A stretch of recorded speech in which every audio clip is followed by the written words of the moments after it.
Hello, Tastorians! Welcome to a special Saturday episode of Tasting History, and it is special because I am here with a guest. The first time I've had a guest actually on the show, not in my kitchen. This is Chef Kiki from Chef Kiki's Kitchen, owner and proprietor, and chef to the stars, including... Diddy. It's actually Love now, so see, it's changed. It's official. It's on his driver's license and everything. Oh my God. Yeah. Anyway, what are we making today? Okay, so we're going to be doing 2 versions of fried chicken. We're going to do my own modern version as well as a recipe from the 1911 cookbook, Good Things to Eat, as suggested by Rufus. Rufus and Kiki's Fried Chicken. This time on Tasting History.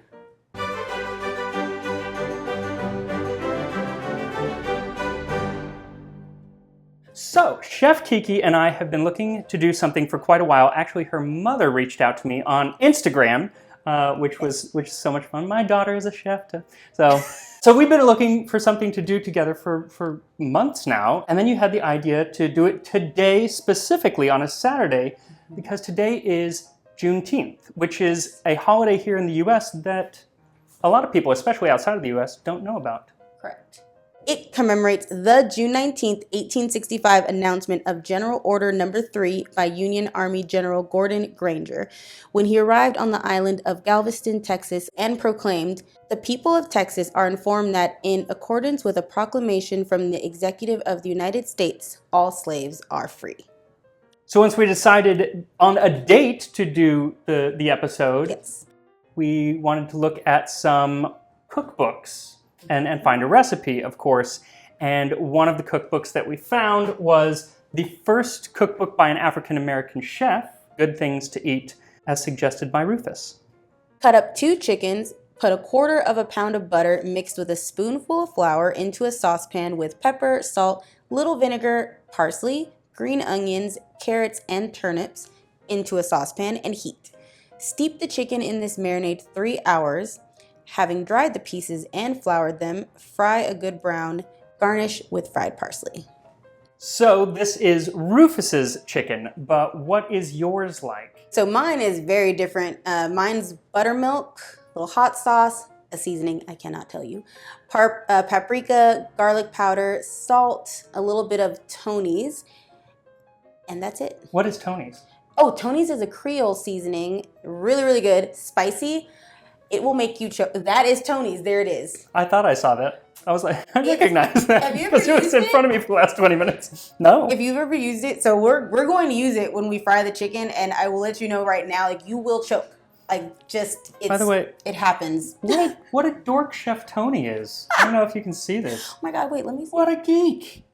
That can't be him. He's got those, I don't believe it. He's got those glasses that you, used to wear when you were playing basketball. Had to wear glasses back in the 90s. The safety goggles. That's what. Yeah. Poor Chef Tony. Yes, that's sad. So that is your recipe. For yes. Chef Rufus's recipe, what you'll need is 2 small chickens, 1/4 pound of butter. So we melted the butter. It's a Pikachu on the bowl. Cute. You put the flour in there, turnips, carrots, green onions. I feel like this is the healthiest fried chicken recipe ever.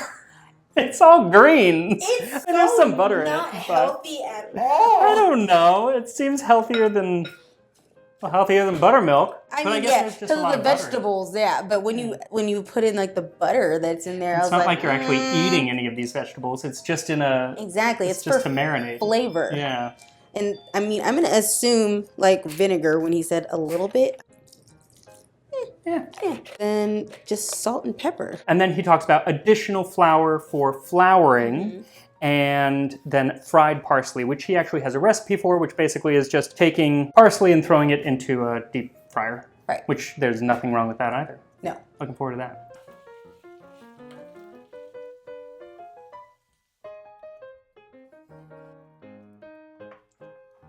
And voila, we have our already marinated chicken. Thank you for doing that ahead of time. Of course, of course. So yeah, it says on the recipe to dry it. It doesn't say to rinse it, which probably is because you kind of want the chicken to still have some type of coating on there. Otherwise, once you dump it into the flour, it's not going to stick. Right. So, that's probably why it's just a quick little pat dry and then into the flour. So I'm just going to drop it in there. She sounds skeptical. I'm very skeptical because it's not wet and it's like, But you know what? It's working. See? It is working though. Okay. Mr. Estes knew what he was doing. Rufus might have been on to something. Was a chef. It is working. It's very coated. Mine is quite different. Base is still flour though. So my secret that I put in is also cornstarch. Are you ready for this, Tonys? Because I'm telling you right now, when we pour it, you are going to start choking. It is, Jesus. After you die putting the Tonys in the flour, you want to add some paprika, a little bit of rosemary, not a lot, ground sage, some ground thyme too, add salt too. Whisk it up. And then he probably would have used lard to fry this. And so that's what we're going to be using. We're just going to go for it. Oh yeah.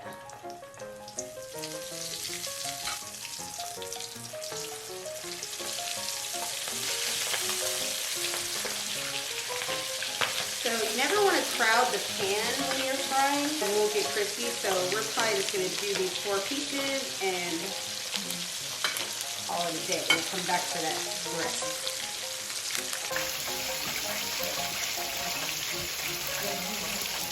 So while the chicken cooks, let's look into the life of one of the first documented Black celebrity chefs.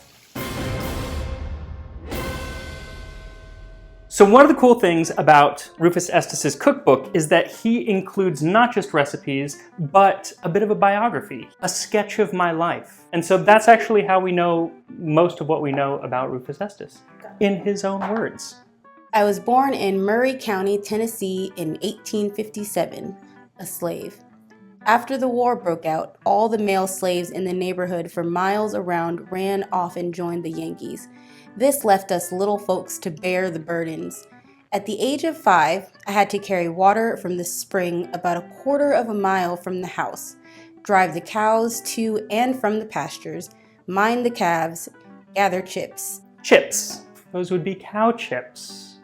If nobody's ever heard of cow chips, you'd have to gather up the cow poop. My grandpa used to call them cow pies. It is also nasty. Which is also nasty. Like, why are we equating cow poop with food? I don't quite get it. Why a pie? It does kind of look like maybe like a little chocolate pie that someone had dropped on the ground. So during the Civil War, his brothers had run away, and 2 of them ended up dying in the war, and it obviously made his mother distraught, and her health started to fail. So they moved in with his grandmother in Nashville, Tennessee. And that's where he got his first job at a restaurant. And he worked there 5 or 6 years before getting a really good job at the whopping sum of $10 a week, which actually was a very good salary at the time. But the job was in Chicago. And it wasn't long after moving to Chicago that he got a job with a very prestigious Pullman service. Pullman cars were these like luxury train cars that you could rent out. And some people would like rent them for long periods of time to take them all the way across the country. And he was put in charge of some of these cars, and this is where he like started to become a celebrity because he was a chef for other celebrities, like someone else I know. He gives quite an exhaustive list of some of the people that he cooked for, but they include Presidents Benjamin Harrison and Grover Cleveland, as well as Henry Morton Stanley, the African explorer, famous for the line, "Dr. Livingstone, I presume." As he rose to the top of his profession, he got a job on the Empress of China, which was a steamer ship that took him from Vancouver to Tokyo, where he got to visit the Cherry Blossom Festival. Obviously in high demand, he ended up getting a job under Arthur Stilwell, who was a railroad magnate and was put in charge of a $20,000 train car. And after that, he was noticed by people at the United States Steel Corporation. This is Andrew Carnegie and J.P. Morgan's people, and ended up becoming the head chef for the United States Steel Corporation in Chicago. Now this, of course, was a time before Food Network or YouTube, where you could be a chef on YouTube. Right. And so this was kind of the top. This was the end of the line when it came to career, unless you were working like in a major hotel in London or Paris or New York. But just like celebrity chefs or YouTube chefs today, he decided to top off his career by writing a cookbook. And in 1911, he published Good Things to Eat as Suggested by Rufus. And it was the first cookbook by a black chef. There had been other cookbooks written by African Americans before that, but it was never a professional chef who had written them. So it was kind of a big deal. And one of my favorite things is that we actually still have the book announcement of when it went on sale. Mr. Rufus Estes, an author. Mr. Rufus Estes, our congenial friend, has completed his book entitled Good Things to Eat. The first copy was auctioned off at the office of the Illinois Steel Company where Mr. Estes is employed. The assistant secretary was the purchaser. It brought $11. The book will be sold for 50 cents a copy and can be secured at 3408 State Street. So the other cool thing about his cookbook is the sheer breadth of recipes. Everything from what you'd find in a fancy hotel at the time to things that were a little bit more pickled pig's feet are in here and stuff like that. So like things that you might not find in a fancy hotel at the time. I hope not. Yeah, so he really kind of covered the gamut, which I think is pretty awesome. What is your story? Because obviously when it comes to tasting history, the history portion is what I'm so passionate about. And, you know, I fumble along in the kitchen, but you are a trained chef. And so I'd love to find out kind of what got you there and why. I just love food. Like I mainly, so what really got me into it was my grandmother's.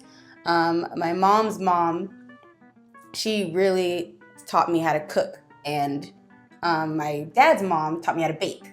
And so I had like two different sides of the spectrum of cooking. But baking was really my passion. Like even to this day, if I had to choose between baking or cooking, I would choose baking. There's just something about how much love goes into desserts, you know? Like you have to, you can't just throw in, you know, as you saw me earlier, you can't just throw in like baking powder and all. It's a science. Like you really have to have patience when you're baking. So yeah, food is just joy and happy. I like to put smiles on people's faces through food, you know? Food brings people together. And it does bring people together, including you and I, and Chef Rufus Estes. Yes. Though I don't have a recipe for fried chicken, only you two do, but I'm here to eat it. And here we are, Rufus's fried chicken and Kiki's fried chicken. So first we are going to try Rufus's fried chicken. I cannot wait. I'm taking the leg. Okay, taking the that's leg. good because I wanted the wing, so we're in the same. That is still quite warm.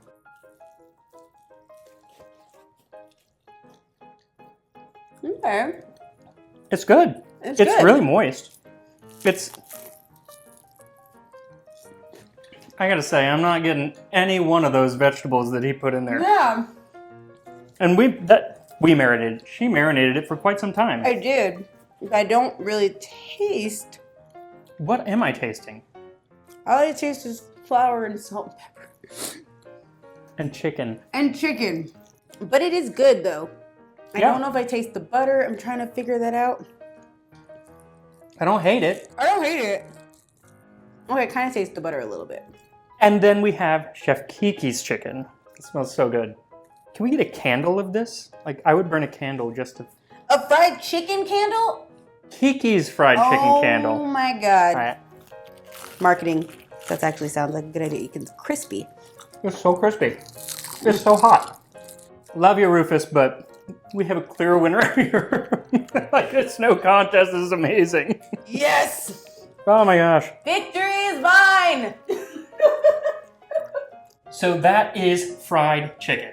Yes. 2 different ways, both lovely. Both lovely. One especially lovely. And if you want to see more of Chef Kiki's cooking, yes, I have my website. It's www.chefkikiskitchen.com, or you can find me on Instagram at chef_Kikis_kitchen. and her food photography is beautiful. I try. I'm so jealous. I wish I had that talent. So thank you to John Toll for letting us use his amazing kitchen. I want a kitchen like this someday. Someday. Yes, same. And that's it. So we'll see you next time on Tasting History. I'm finishing this chicken right now.